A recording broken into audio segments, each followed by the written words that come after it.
रामपुर की इस गांव में अजीबो गरीबो घटना घटती रहती थी। गांव वालों को मानना था कि ये गांव चुड़ैल के श्राप से श्रापित है। इस गांव से कितने लोग गायब हो गया था। इस गांव के बगल वाले पहाड़ी की तरफ कोई जाता तो वह जिंदा नहीं बचता। गांव के बाहर जाने के लिए एकमात्र रास्ता था। एक दिन पहाड़ी के रास्ते हरिया अपने गाय के साथ गांव जा रहा था। शाम हो गया। हरिया अपने गाय को लेकर जल्दी जल्दी बीच जंगल से आगे की ओर बढ़ रहा था। हरिया के अजीब से आवाज सुनाई दिया। हरिया आगे की ओर बढ़ता जा रहा था।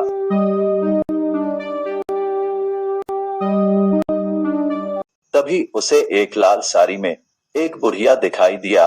वह बुढ़िया बहुत डरावनी लग रही थी। हरिया बहुत ही डर जाता है। तभी तुम आ गए। तुम ठीक ही किए हो कि आ गए। मैं बहुत दिन से भूखी हूँ। आज तो खून पीने को मिलेगा। इतना कहकर वह एक चुड़ैल बन जाती है। ये सब देखकर हरिया बहुत डर जाता है। हरिया वहाँ से अपने गाय के लेकर बहुत तेज भागने लगता है।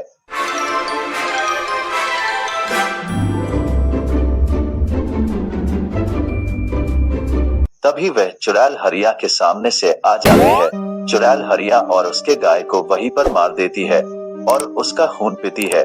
सुबह हो जाता है। गांव वालों को यह घटना कानो कान पता चल जाता है। अरे भीमा, जानते हो कल रात को हरिया और उसके गाय को पहाड़ी वाले जंगल में लाल साड़ी वाली ने सबको मार दिया है। अरे क्या बताऊं, मैं कितनी बार हरिया को समझाया था पहाड़ी के तरफ मत जाना बेचारा हरिया। ये घटना हरिया के बेटे राजू और उसकी पत्नी को पता चलता है तो दोनों फुट फुट के रोने लगता है। राजू वह अपने मन में ठान लेता है कि ये चुड़ैल मेरे पापा, गाय और गांव के कितनों लोगों को मार दिया। मुझे इसका उपाय ढूंढना पड़ेगा, नहीं तो मेरे गांव के कितनों लोगों को और मारेगी श्रापित चुड़ैल। इस बात को पता लगाने के लिए राजू जंगल की ओर चल देता है।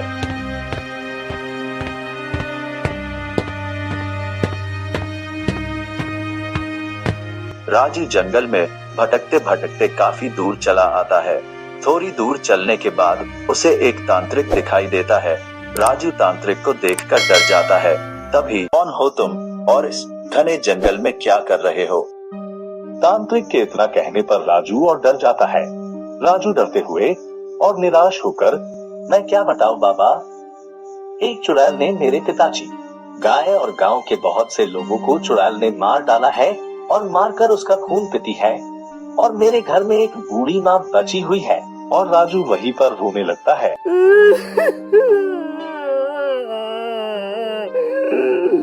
देखो, मैं पूरी कोशिश करता हूँ कि तुम्हारे पिताजी ठीक हो जाए। तांत्रिक ने अपने जादू शक्ति से उस जगह पर देखता है जहाँ पर राजू के पिताजी और गांव के लोग रहते हैं। तांत्रिक ये देखकर बोलता है, इस चुड़ैल से निपटने के एक ही उपाय है।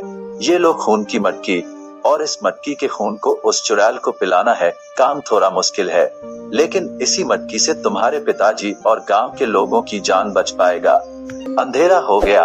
राजू खून की मटकी लेकर पहाड़ी वाले जंगल में आ जाता है और अजीब सी आवाज सुनाई देने लगती है।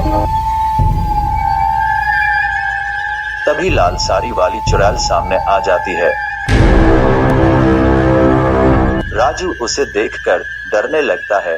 तभी चुड़ैल की ध्यान मटके में रखी खून पर पड़ती है।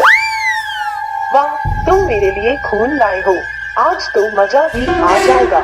चुड़ैल राजू से मटके छीन लेती है और उसका खून पीने लगती है।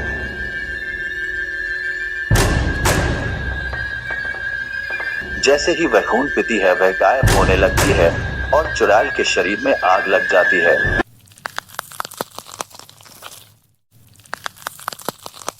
चुड़ैल वहीं जल के भस्म हो जाता है और राजू के पिताजी और गांव के सभी लोग जिंदा हो जाता है।